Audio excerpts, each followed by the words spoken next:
Über 100 Espresso-Maschinen haben wir in den vergangenen Jahren getestet. Richtig tolle Maschinen, Maschinen auch mit Luft nach oben. Wenig Luft nach oben hat die Roxy. Ich würde sagen, unter all diesen Maschinen platziert sie sich in der Top 3. Und das für verhältnismäßig wenig Geld. Dafür aber vielen Funktionen. Und die fasse ich für euch in dieser Kurzversion unseres ausführlichen Tests nochmal zusammen.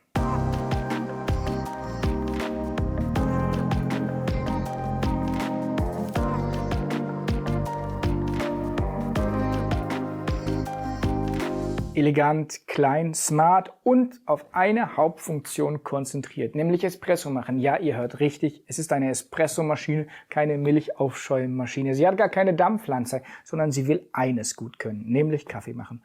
Und das kann sie auch. Sie bringt alles mit, was es braucht, um guten Kaffee zu machen. Das ist die Roxy Espresso. Für 2.300 Euro, 2.300 Franken ist sie zu haben mit einem Dickfilmheizer, einem Durchlauferhitzer, der smart nur das aufheizt, was ihr braucht zum Brühen und damit mit einer sehr, sehr schnellen Aufheizzeit. 2.300 Euro klingt vielleicht im ersten Moment viel für eine Espresso-Maschine.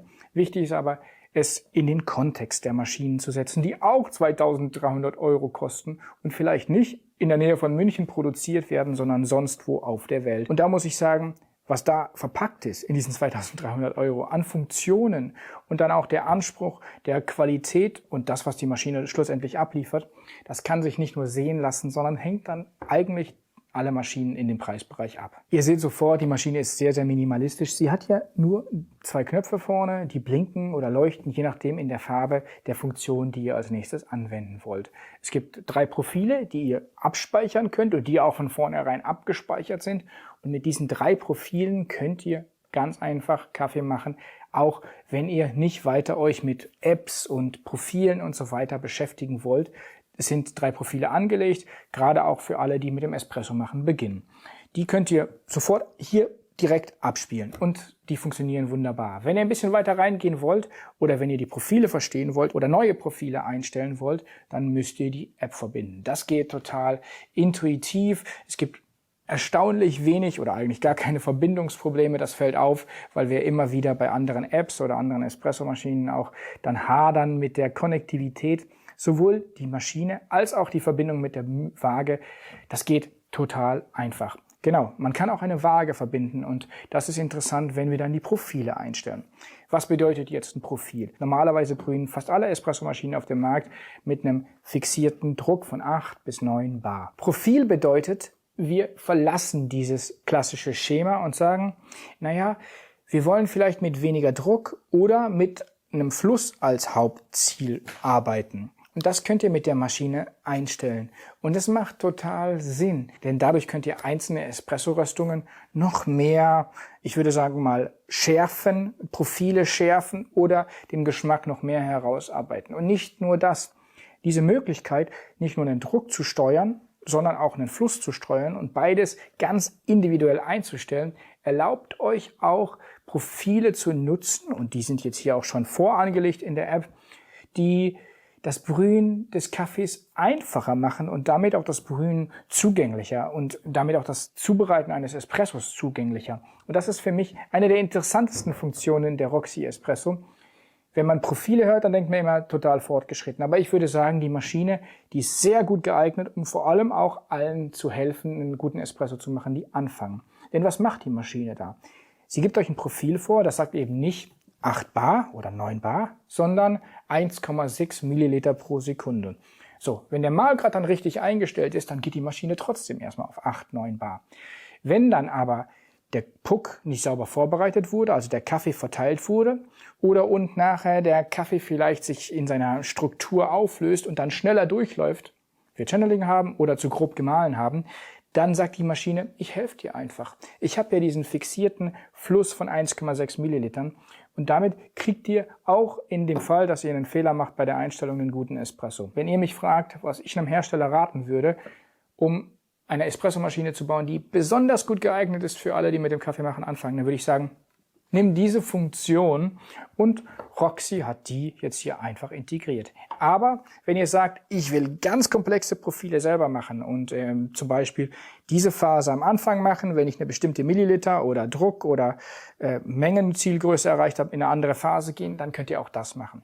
Die Roxy gibt euch da quasi keine Grenze. Es gibt nur eine einzige Grenze und die betrifft ganz, ganz wenige Spielfelder, nämlich der maximale Fluss pro Sekunde. Der ist hier gecuttet bei 5 Milliliter und es gibt wenige Dinge oder wenige Momente, da will man ein bisschen mehr. Aber ich würde sagen, das ist Kritik auf extrem hohem Niveau. Es gibt noch ein paar andere Kritikmomente, die ich kurz ansprechen möchte, nämlich die Tropfschale selbst ist sehr, sehr klein. Achtung, Überlaufgefahr.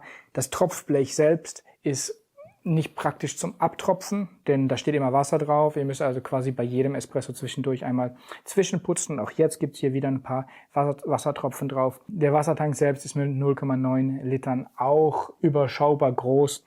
Das finde ich ist aber zu vernachlässigen. Zu den Kernkompetenzen der Maschine gehört neben dem Espresso machen das schnelle, energieeffiziente Aufheizen. Die Maschine ist in 2,5 Minuten heiß. Das ist einfach genial. Schneller geht nicht. Schneller ist überhaupt nicht möglich.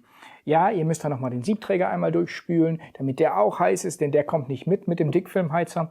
Aber die Maschine an sich ist dann einfach brühbereit. Und das ist grandios. Das ist total schnell.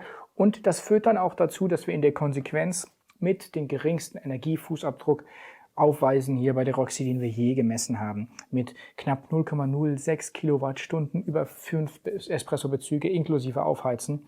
Das ist wirklich super Spitzenklasse. Chapeau an die Kollegen da in der Region München, dass sie diese Maschine so auf die Beine gestellt haben und damit euch so ein tolles, potentes Werkzeug zur Verfügung stellen. Also, wem kann ich die Maschine empfehlen? Aus meiner Sicht gibt es kaum Grenzen. Ja, sie hat keine Schäumfunktion.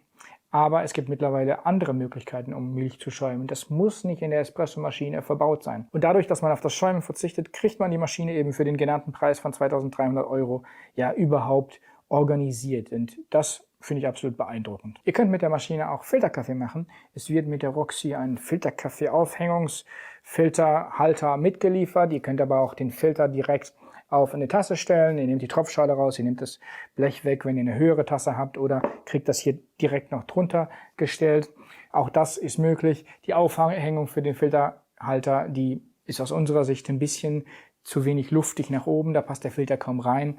Aber ihr könnt den Filter auch einfach auf eine Tasse stellen, die dann die entsprechende Größe habt und könnt dann eben diese Möglichkeiten der Flusssteuerung auch verwenden in der App und sagen, ich möchte eben mehrere Pulse programmieren mit so und so viel Milliliter pro Sekunde und dann könnt ihr damit brühen. Auch da wieder mit der Grenze 5 Milliliter pro Sekunde ist für größere Volumen eher ungeeignet aus meiner Sicht, aber wenn ihr so 150, 200 Milliliter Filterkaffee brühen wollt, eine Tasse, dann geht das mit der Roxy und dann geht das eben super schnell, weil ihr eben ja auch davon profitiert, dass ihr in 2 Minuten da seid. Sowohl beim Espresso als auch beim Filterkaffee, da profitiert ihr natürlich von der super guten Temperaturkonstanz.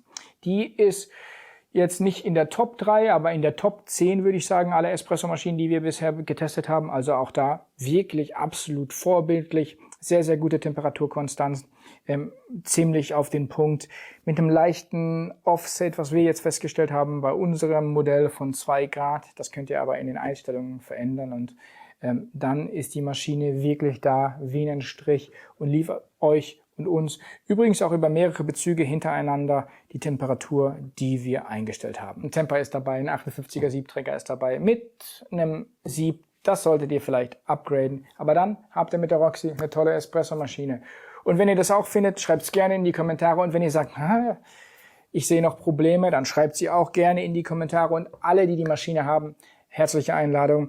Erzählt doch, wie ihr die Maschine im Alltag nutzt, ob ihr zufrieden seid, ob euch das alles Spaß macht, ob ihr im Discord-Server von der Roxy die Fragen beantwortet bekommt von den Herstellern, von den beiden Machern aus München, die ihr stellt. Gerne kommentieren, das erweitert und ergänzt unseren Testbericht ganz, ganz wunderbar. Danke euch fürs Zuschauen, passt auf euch auf, trinkt guten Espresso, tschüss und bis bald.